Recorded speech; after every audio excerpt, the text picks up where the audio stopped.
قال ابو اسامہ عن ابي عائشہ رضی اللہ تعالی عنہا قالت استاذن النبي صلی اللہ علیہ وسلم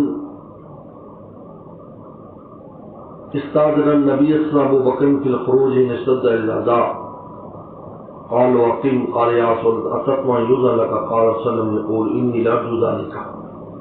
یہ ہجرت کی حدیث یہاں پر لائے ہیں بیر معونہ کے قصے میں. امام بخاری ہجرت کی حدیث ذکر کر رہے ہیں. میں نے بتایا تھا امام بخاری کی عادت ہے کہ ادنا مناسبت کی وجہ سے روایت اس باب میں لے آتے ہیں. اس میں بیر معونہ میں شہید ہونے میں ایک بہت بڑے صحابی ہیں جن کا ہجرت میں بہت بڑا کردار ہے. عامر بن فہیرہ رضی اللہ تعالیٰ عنہ. اس کی وجہ سے امام بخاری اس ہجرت کی روایت کو بیر معونہ میں لا رہے ہیں کیونکہ یہ بھی ان قاریوں میں سے تھے 70 قاریوں میں سے جو شہید ہوئے. ان کی کرامت کا بیان اس حدیث میں آ رہا ہے. اما عائشہ فرماتی سیدنا صدیق اکبر نے رسول اللہ سے اجازت طلب کی خروج کی ہجرت کی ان اشتد علی العذاب جب تکلیف بڑھ گئی تو میں چھوڑ کے جانا چاہتا ہوں.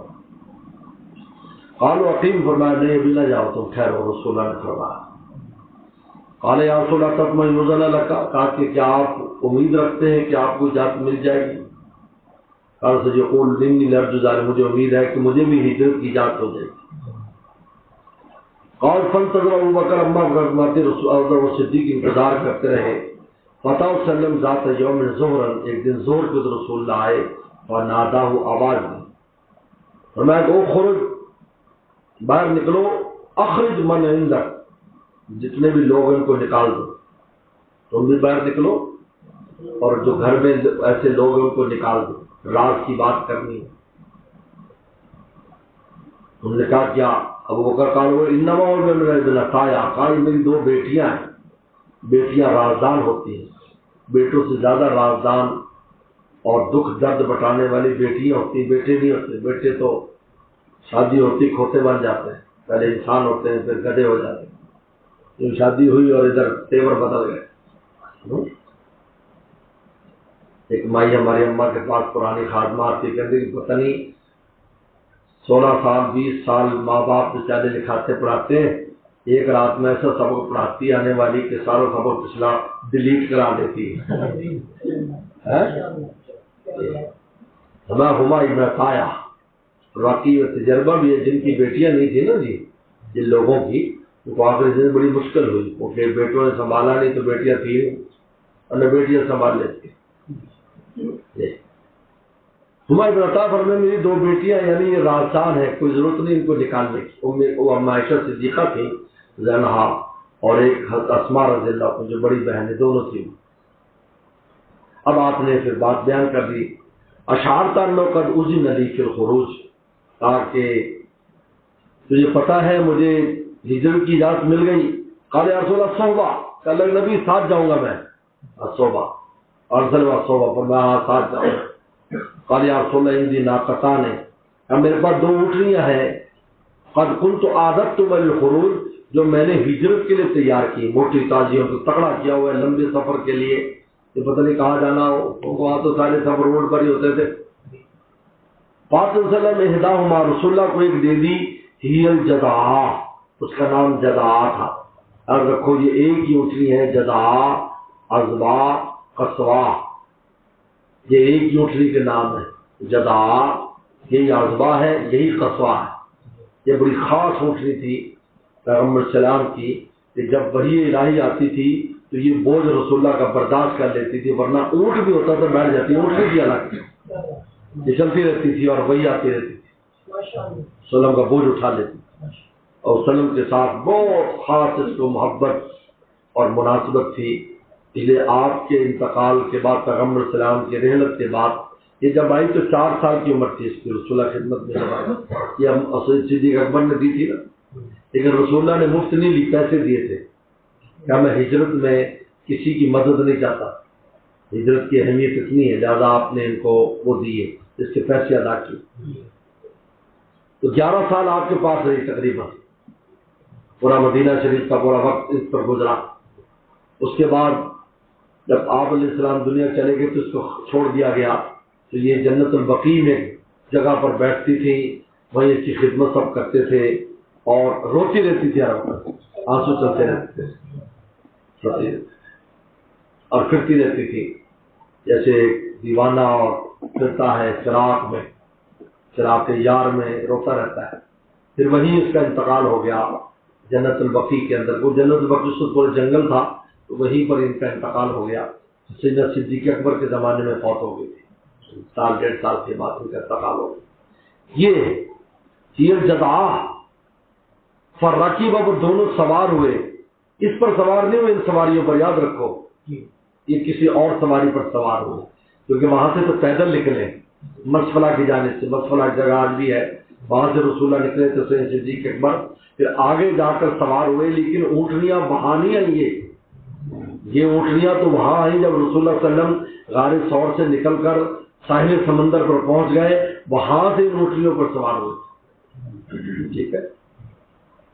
لیے راکبہ یعنی کوئی اور سواری ہوگی، فن طلقہ چلے حتی اتی الغار، یہاں تک کہ غار پر آئے، وہ بھی ثور، اور وہ جو غار ثور پہاڑ پر تھی، اور اس کا بڑا تفصیل اختصاص کے سامنے آتا ہے کہ وسلم گئے، سیدنا صدیق آپ کو کے پاؤں چھل گئے پیغمبر السلام، اتنی نزاکت کی آپ، اور آپ نے اپنے کندھے پر اٹھا کر لے گئے، کندھے پر اٹھا کر لے گئے پیغمبر صلی اللہ علیہ وسلم کو، اور پھر وہ غار کے اندر گئے، اور وہ پھر سانپ کا قصہ پیش آیا، پھر غار پر جو ہے وہ جالا تن دیا یعنی بکری نے، اور کبوتر نے انڈے بھی دے دیے، تو جب یہ ایک اس کو لے کر گئے، خرید کو لے کر گئے، جو پاؤں جو نا وہ اس سے جاتے ہیں کھوجی، وہ ساتھ لے کر گئے مشرکین، تو وہ پہاڑ کے اوپر سے چلا گیا جہاں تک ریت تھا، انہوں نے کہا یہ تو ابو بکر صدیق کے پاؤں ہیں، لیکن یہ دوسرے پاؤں نہیں میں جانتا ہوں، باہر چایا تھا، لیکن یہ پاؤں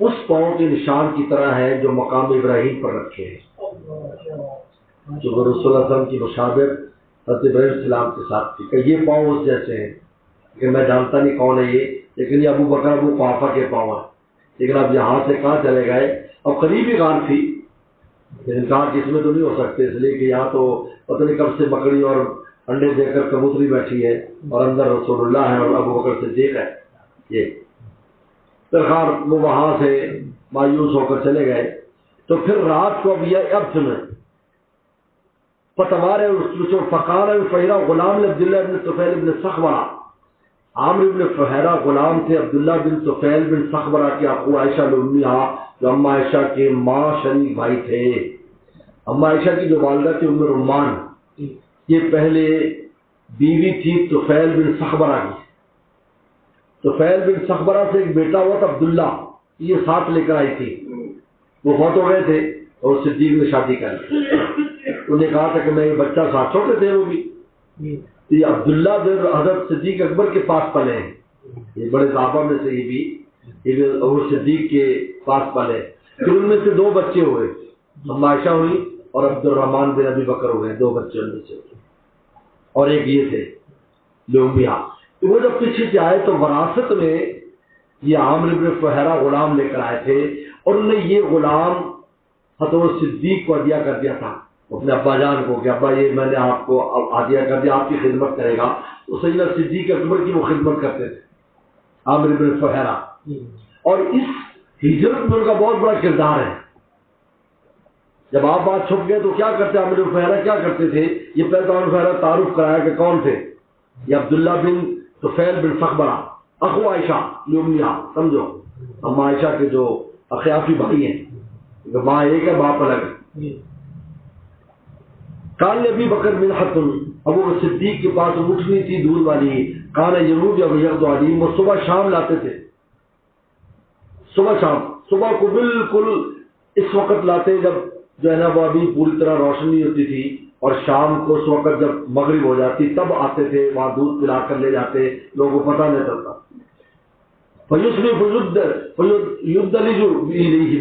ثم یسرا، تاکہ صبح صبح آتے اور پھر رات ہو جاتی، پھر شام کو آتے، ولکن یحزن من الرعاء، اور جو چرواہے تھے ان کو پتہ نہیں چلتا تھا کہ یہ کسی کو دودھ پلاتے ہو، سمجھے اونٹ چلا رہے، فلما خرج معهما، یعقوبان ہی. جب یہ دونوں نکلے تو پیچھے پیچھے وہ چلتے تھے، فاصلے سے چلتے تھے، پیچھے نگرانی کرتے رہتے تھے. یعنی ساتھ رسول اللہ کی ہجرت کی ہے اور وہ صدیق کے ساتھ ساتھ ہجرت کی.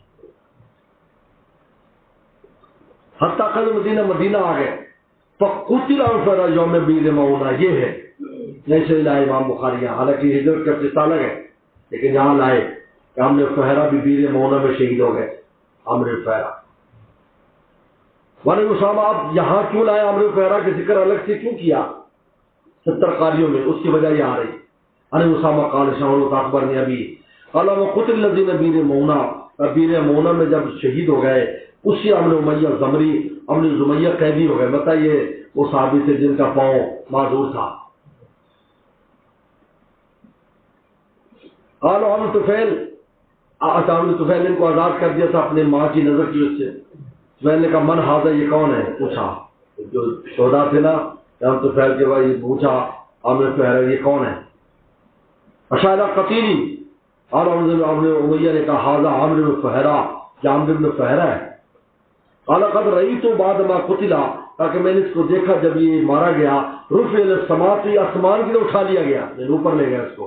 تو میں نے اس کو دیکھا کہ اوپر آسمان اوپر لے گیا اس کو، یہ فرشتے لے گئے تھے آسمان پر، اس کو آسمانوں کی سیر کرائی.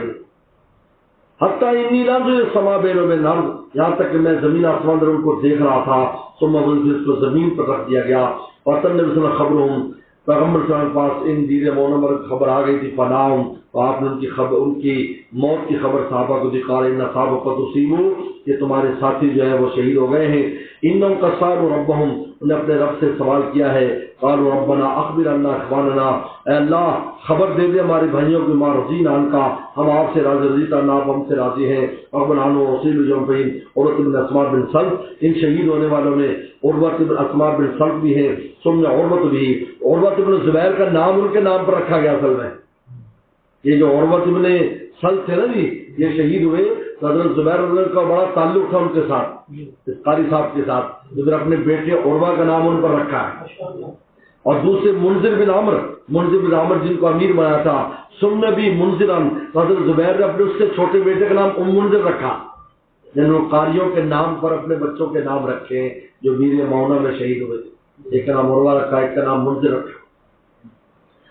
حضرت محمد القال اخبرنا عبداللہ قال محمد سلمان تیمی نبی نام سے رضی اللہ قال قالت رسول بعد الرکوع شهرا، اپنے ایک مہینہ دعائے قنوت پڑھی. ید والا رضی رکوانے کو وصیت وصیت اللہ ورسولہ. حضرت یہ بخیر قال مالک بن سعد بن عبد الله بن ابي سلمہ سے مالک قال تعالی وسلم الذين قتلوا اصحاب بیر الثلاث سبان ہے ید والا رضی رکوان لہیان وصیہ وصیت اللہ ورسولہ. قال عند الله تعالی نبی. اس کے بعد یہ آیت بھی نازل ہوئی پیغمبر صلی اللہ علیہ وسلم پر. فی الذین قتلوا اصحاب بیر مونا، قرآن قرانا تھا نسخیہ، ہم بطور قرآن پڑھتے منسوخ ہو گیا. بلغوا عنا قومنا، بلغوا قومنا قد رضینا ربنا ارضنا ورضینا عنہ. قال حدثنا موسى اسماعیل قال عبد الواحد قال عاصم احمد قال ترجمان عن القنوت الصلاۃ، کہ نماز میں قنوت کب ہوتا ہے؟ نماز میں. اس سے مراد ہے وتر. کون سی نماز ہے؟ قال نام ہوتا ہے، قنوت ہوتا ہے. قال کان قبل بعد، پہلے سے بعد. قال قبل، پہلے ہوتا ہے. کیا ہوتا ہے؟ تو وہ قنوت نازلہ میں کب ہوتا ہے؟ رکوع کے بعد.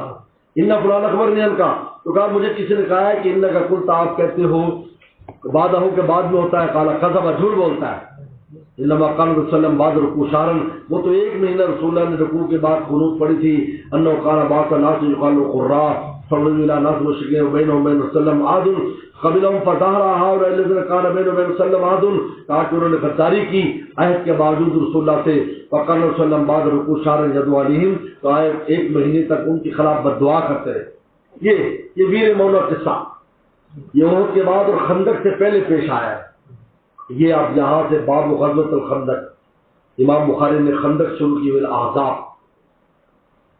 غزوہ خندق تمام غزوات میں سب سے زیادہ تکلیف دہ جو غزوہ ہے، جن میں سب سے زیادہ مشکلات پیش ہے، وہ خندق ہے. لیکن ان مشکلات کے بعد پھر کبھی بھی مشکلات پیش نہیں ہے. اور آپ نے فرما دیا انا نغزوہم ولا یغزونا، اب ہم ان کے لڑنے کے لیے جائیں گے، مدینہ پہ کوئی چڑھائی نہیں کرے گا. آج تک کوئی مدینہ پہ چڑھائی نہیں کر سکتا، کوئی کافر نہیں کر سکتا. اب مسلمانوں نے فتنے کیا آپس میں الگ بات ہے، لیکن کو کافر نہیں آ سکا وہاں. حضرت زبیر بن عوام فرماتے ہیں کہ سارا خوف اس جنگ میں ہم پر طاری ہو گیا تھا، اس کے بعد دنیا میں لاکھوں کی فوج سے ٹکرائے، کبھی خوف ہی نہیں آیا تو خوف تو یہاں آ گیا۔ وَلَنَبْلُوَنَّكُمْ بِشَيْءٍ مِّنَ الْخَوْفِ، اللہ فرماتے ہیں کہ ہم خوف کے ساتھ بھی آزمائش کرتے ہیں۔ غزوہ خندق کا سبب تاریخ کیا ہے؟ یہاں پر امام بخاری کی رائے ہے کہ 4 ہجری میں ہوا ہے، 4 ہجری میں، لیکن صحیح ہے کہ ذوالقعدہ 5 ہجری میں، ذوالقعدہ 5 ہجری میں ہوا، 4 میں نہیں ہوا بلکہ 5 میں ہوا۔ اور سنو بھائی، سبق سنو نا، کس کام میں لگا ہوا ہے، نیا ہے اس سال میں یا پرانا ہے؟ اب تک کیا کرتا رہا؟ پہلے پڑھتا نہیں تھا یہاں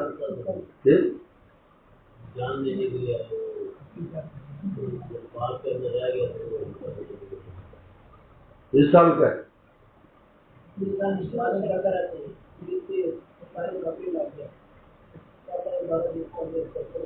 ایسے تھوڑی تو پرائیویٹ تو منع ہے، پرائیویٹ نہیں ہوتا ہے۔ اور سمجھ نہیں بات سن رہی ہے؟ تو غزوہ خندق 4 میں ہوا یا 5 میں ہوا ہے؟ تو غزوہ خندق جو ہے امام بخاری کہہ رہے ہیں کہ 4 میں ہوا ہے، اور اس کی 2 وجہ لکھی ہے۔ ایک موسیٰ بن عقبہ کا قول یہ ہے کہ شوال سن 4 میں ہوا ہے، اس کا ہے، اور دوسرا قول حضرت عبداللہ بن عمر فرماتے ہیں کہ مجھے جب پیش کیا گیا احد میں تو میری 14 سال عمر تھی، جب خندق میں پیش کیا گیا تو 15 سال عمر تھی، تو لہٰذا معلوم کہ 1 سال کے بعد ہوا، وہ 3 میں ہوا ہے تو یہ 4 میں ہوا ہے۔ یہ 2 دلیلیں ہیں اس بات پر کہ غزوہ خندق جو ہے وہ 4 میں ہوا، لیکن تمام اہل سیر کے ہاں جو ائمہ ہیں ان کے ہاں یہ سن 5 ہجری میں ہوا، 4 میں نہیں ہوا، سن 5 میں ہوا، 4 میں نہیں ہوا، 5 ہجری میں ہوا۔ اب موسیٰ بن عقبہ کے قول کی کیا تطبیق ہے؟ تو دراصل بات یہ ہے کہ جن لوگوں نے محرم سے پہلے کے مہینے شمار نہیں کیے رسول اللہ کے، رسول اللہ تو ربیع الاول میں آئے، ربیع الاول، ربیع الثانی، جمادی الاول، جمادی ثانی، رجب، شعبان، رمضان، شوال، ذوالقعدہ، ذی الحج، یہ 10 مہینے بنتے ہیں۔ اس کے بعد محرم سے ہجری تاریخ شروع کی ہے، تو جنہوں نے محرم سے ہجری تاریخ شروع کی اور 8 مہینے شمار نہیں کیے تو 4 بنے گا، اور جنہوں نے وہ 8 مہینے میں شمار کیے ہیں تو 5 بن جائے گا، بالکل سیدھی سادھی بات۔ لہٰذا موسیٰ بن عقبہ کا قول دوسرے ائمہ کے خلاف نہیں ہے۔ موسیٰ بن عقبہ نے محرم سے تاریخیں شمار کی، محرم سے، کہ دوسرے محرم میں وہ غزوہ احد ہوا، تیسرے ہوا، چوتھا بن جاتا ہے۔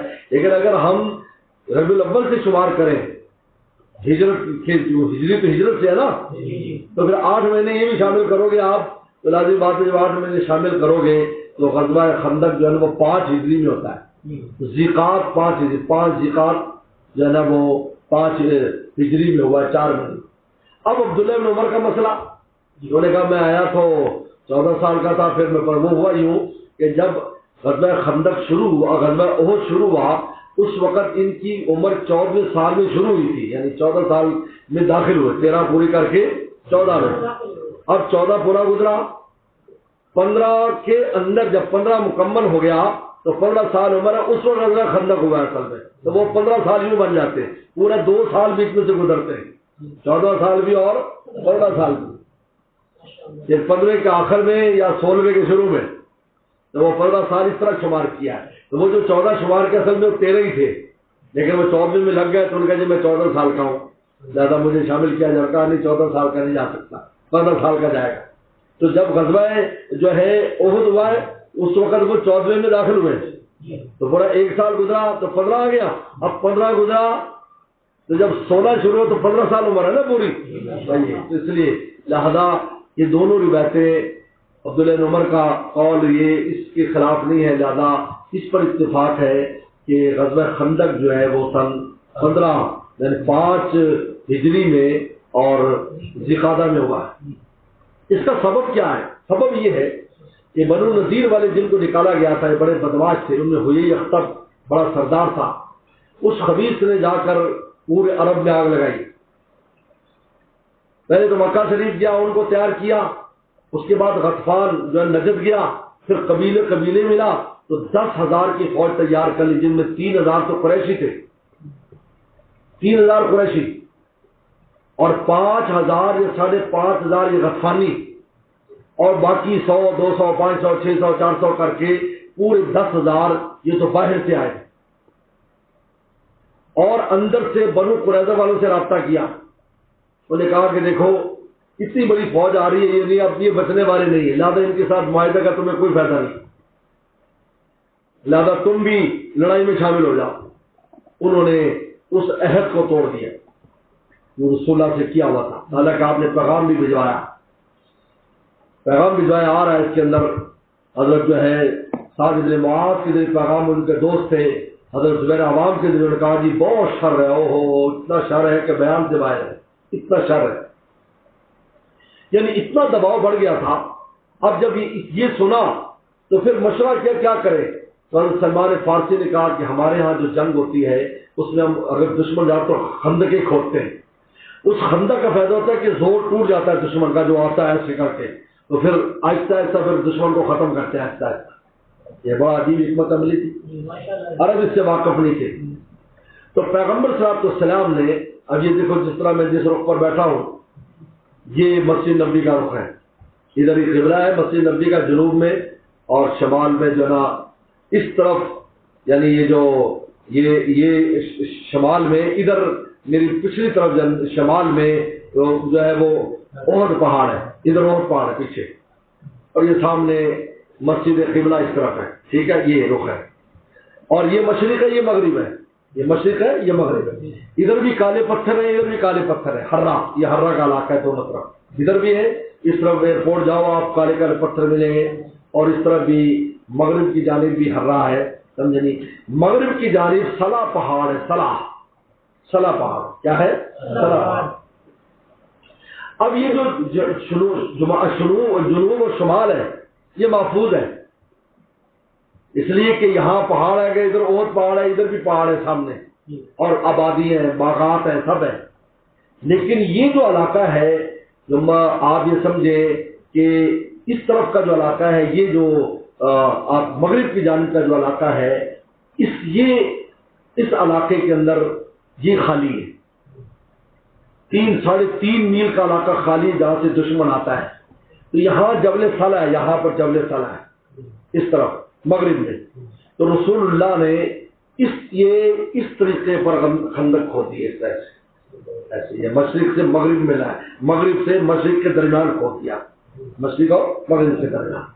تو اب یہ دشمن جو آنے والا ہے وہ دشمن اس خالی جگہ پر نہ، تو جبل صلہ سے شروع کیا ہے جو مغرب میں ہے، اور آپ اس کو مشرقی طرف لے گئے، یعنی ایسے شروع کر کے مشرق کی جانب لے کر آیا اس کو، یہ سارا ایریا بند کر دیا، یہاں سے وہاں سے، یہاں سے اب وہ یعنی شمال کی جانب، ادھر مکہ ہے نا، ادھر جا رہے ہیں نا وہ، یہ مشرق اور مغرب کے درمیان بند کر دیا، یہاں جبل ثور ہے اور یہ جبل صلہ، اس کے درمیان 3.5 میل کی خندق کھودی، جس کی گہرائی جو ہے نا وہ 20 فٹ تھی اور چوڑائی 30 فٹ تھی، ایک گھوڑا بھی چلا تھا، اور کھودنے والے کون سے؟ صحابہ کرام تھے، بھوک پیاس، پیٹ پر پتھر بندے، سردی کا موسم، آپ نے 10 صحابہ کو 30 فٹ کی جگہ دی تھی کھودنے کے لیے، کہ 30 فٹ کی جگہ 10 صحابہ نے کھودنی، اور بڑی عجیب حالت تھی، خوف ہراس بھی، کام بھی، غلام بھی نہیں تھے، پھر مٹی باہر پھینکنی تھی، یہ نہیں کہ وہ خالی کھدائی، خدا کے مٹی باہر، اور بالکل ایسا بنا دیا انہوں نے، بہت گہری جیسے نہر بن جاتی، انہی کسیوں کے ساتھ، انہی کدالوں کے ساتھ، انہی بٹلوں کے ساتھ صحابہ کرام نے کام کیا، یہ خندق کھودی گئی۔ اب یہ فوجیں آ گئی، جب آئے تو حیران ہو گئے، وہ اب یہ کیا ہے، یہ تو خندق کھودی ہوئی ہے، اور طرف سے نہیں آ سکتے تھے کیونکہ ادھر باغات تھے، ادھر میں ڈھل کے کھلی جگہ چاہیے نا، اب یہاں آئے تو رک گئے، تو پہلے دن تو تیر اندازی کی، اتنی تیر اندازی کی کہ پیغمبر السلام کو زور سے لے کر عشاء تک نماز کا یاد ہی نہیں رہا کہ ہم نے نماز پڑھنی، اندازہ کریں، نہ ظہر پڑھی، نہ عصر پڑھی، نہ مغرب پڑھی، نہ عشاء پڑھی۔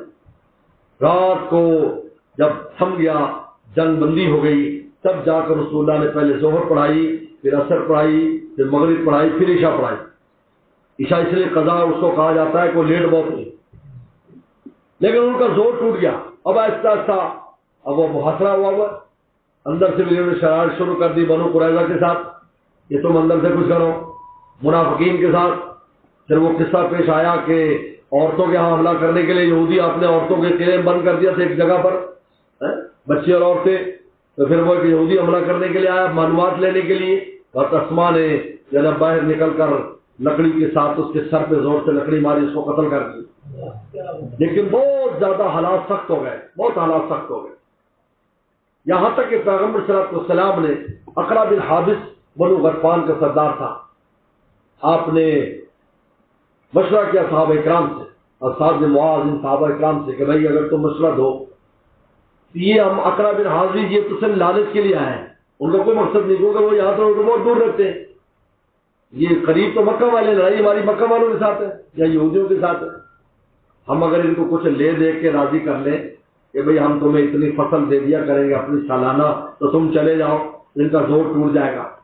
اور صاحب معاذ اور یہ صحابہ انصاری صحابہ کہنے لگے اللہ کے نبی صلی اللہ علیہ وسلم، ہم جب مسلمان نہیں تھے تب بھی ان کی ہمت نہیں تھی ان غطفانیوں کی کہ ہم سے ایک کھجور کا دانہ لے سکیں، اب تو ہم ویسے ہی مسلمان ہیں، ہم ان کو کیسے دیں گے، آپ کوئی فکر نہ کریں، ہم لڑنے مرنے کے لیے تیار ہیں۔ بس رسول اللہ علیہ وسلم کا چہرہ، وسلم کیا آپ نے دیکھا ہوگا کہ ہمیشہ رائے میں رسول اللہ علیہ وسلم اس کی رعایت رکھتے تھے کہ اگلے جو مجاہدین ہیں ان کی کیا رائے، ان کو کس میں سہولت ہے، وہ سہولت دیتے تھے، ان کو سہولت دیتے تھے۔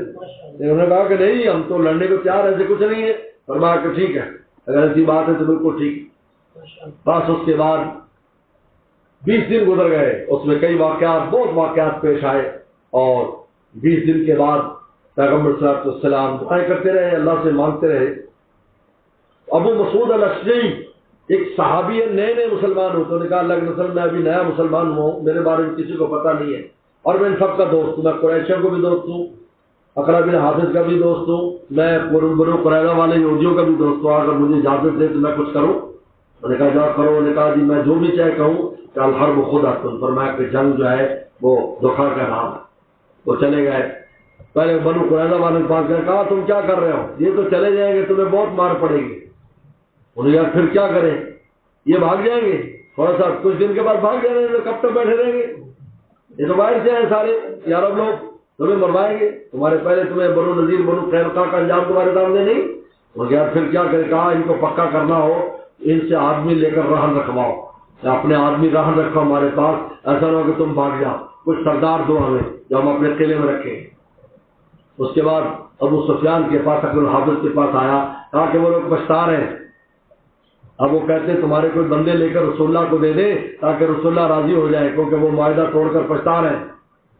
اتنی دیر میں وہ وفد آ گیا بنو قریظہ، کہا کہ بندے دو، بندے نہیں دو گے تو ہم تمہارے ساتھ مدد نہیں کریں گے۔ انہوں نے کہا یار بات آ گئی تھی نا پہلے، بھائی یہاں سے اختلاف شروع ہو گیا، ادھر یہ اختلاف شروع ہوا، ادھر اللہ تعالیٰ نے سبا کے ذریعے نصرت بالسبا، سبا جنا اس کو حکم دیا، سبا ہوا کو، اور وہ تیز ہوا چلی، ان کے خیمے اکھاڑ دیے اور ریت مٹی ان کے اوپر دھول ڈالی۔ اور عجیب بات ہے کہ مدینہ کی جانب سے ہوا آتی تھی تو گرم ہوتی تھی، اور جو خندق پار کرتی تھی سخت ٹھنڈی ہو جاتی تھی، وہ سردی کا موسم تھا، لیکن یہاں گرم گرم چلتی تھی، اور نرم اور گرم، اور وہاں جاتی تھی تو سرد اور سخت۔ بس اس کے بعد ابو سفیان جو ہے، ابو سفیان سے پہلے گھوڑے پر چڑھ گیا کہ میں جا رہا ہوں، تو کسی نے کہا تو سردار ہے، اکیلا بھاگے گا ہمیشہ بدنام ہوگا، سب کے ساتھ ہی بھاگنا۔ بس صبح کو پھر آپ نے جب بہت شور ہوگا ہوا تو پیغمبر صلی اللہ علیہ وسلم نے حذیفہ بن یمان کو بھیجا کہ جاؤ تم پتہ لے کے آؤ، کوئی جانے کو تیار نہیں تھا، بہت عجیب حالت تھی، ایک تو سردی بہت، پھر دشمنوں کے پاس جانا، حذیفہ بن یمان کا حکم دے جاؤ، اور کہا اللہ کی مدد کر۔ اب یہ ہوا، وہ خود فرماتے ہیں کہ مجھے ایسے لگا جیسے میرے ارد گرد گرم ہوا کا ایک دائرہ آ گیا، تو مجھے سردی نہیں لگتی تھی، میں چلا گیا آرام، وہاں پہنچ گیا، وہاں جا کر بیٹھ گیا۔ ابو سفیان نے کہا ہر ایک اپنے ساتھ والے کو دیکھو اجنبی تو نہیں ہے، تو کہتے میں نے فون دائیں بڑھ جگہ تو کون ہے، اور تو کون ہے، تو مجھے نہیں پوچھا، میں ان کو نہیں یار میں فلاں بڑا، اچھا ٹھیک ہے ٹھیک ہے۔ پھر بات چیت ہوئی تو اسی طرح ان کا اختلافی باتیں سامنے آ گئی، پیغمبر صلی اللہ علیہ وسلم کو آ کر خبر دی، اطمینان ہوا، صبح کو دیکھا کوئی بھی نہیں تھا، سب چلے گئے۔ یہ ہے، اور یہ اتنا سخت غزوہ ہے، قرآن خود کہتا ہے کہ وَبَلَغَتِ الْقُلُوبُ الْحَنَاجِرَ يَظُنُّونَ بِاللَّهِ وَتَظُنُّونَ بِاللَّهِ الظُّنُونَ، ذاقت الابصار، آنکھیں الٹ گئی خوف کی وجہ سے. صحابہ فرماتی اتنا خوف تھا کہ اکیلے پیشاب کے لیے جانا بھی مشکل ہوتا تھا.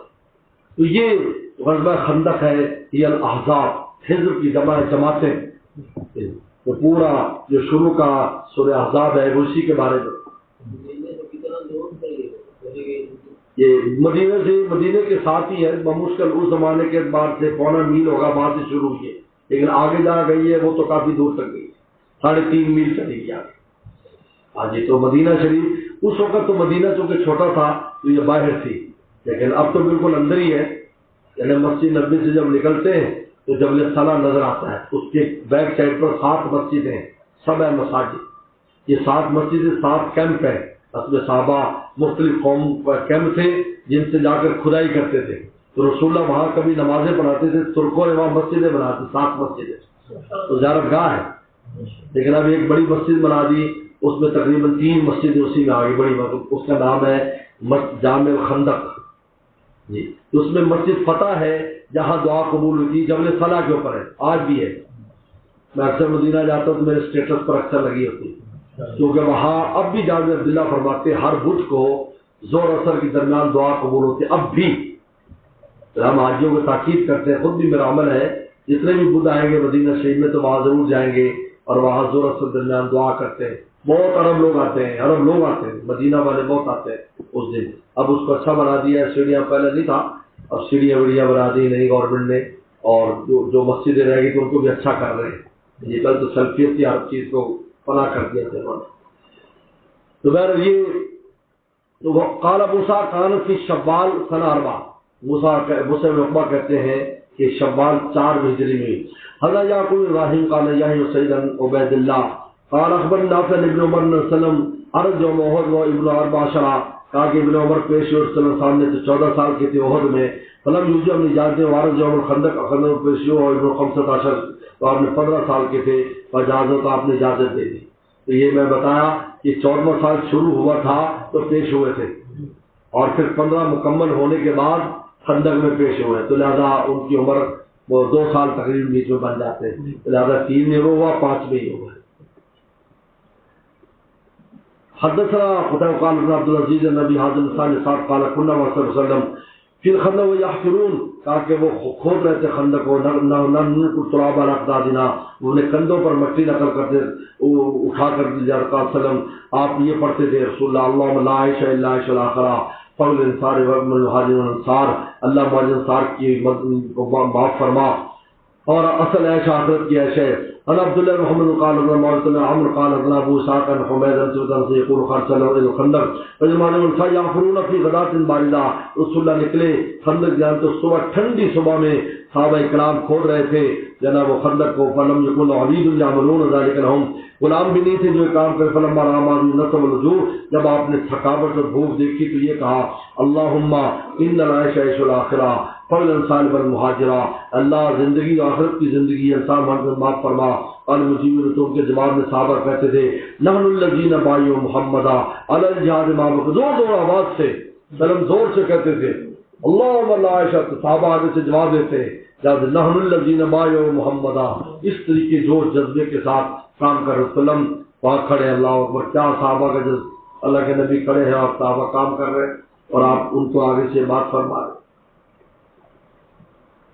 حضرت ابو معمر قال عبد الوارث عبد العزيز ابن انس قال جعل مهاجر سيام خندق حول المدينه يقول طلب المتون ويقول نحن الذين بايعوا محمدا الجل ما مدينه ابن يقول سلام ويجيد والله لا خير الا في الاخره قال الانسان مهاجر قال يوتنا بمل كف من شعير، کہا کہ مٹھی بھاری 2 مٹھی شعیر لائے جاتے جاؤ لوم بھی حالت سے لکھا، اور وہ بنائے جاتے ایک سڑے ہوئے گھی میں، یعنی گھی جب بو مار جاتا ہے اس کے اندر ان کو بنایا جاتا. قوم القوم لوگوں کے سامنے رکھا جاتا، قوم جب لوگ بھوکے ہوتے. یا بشیۃ فی الحلق، وہ حلق پکڑ لیتا تھا، حلق بلہا ہی ریح منتن، اور اس میں جنہیں بو سی آ رہی ہوتی تھی، لیکن پھر بھی صحابہ کرام کھانے پر مجبور ہوتے کہ کھانے کی کوئی چیز ہی نہیں. اب آگے حضرت جابر رضی اللہ تعالیٰ کی دعوت کرنے کا ذکر ہے. حضرت جابر اسی جبل صلاح کے پاس رہتے تھے، اسی جبل صلاح، باقی سب مدینہ سے آئے تھے، مدینہ بتایا پیچھے تھا، یہ جبل صلاح کے پاس ان کا ماننا تھا. یہ وہاں گھر آئے اور کہا کہ بھائی دعوت تیار کرو، یہ پورا قصہ ہے انشاءاللہ.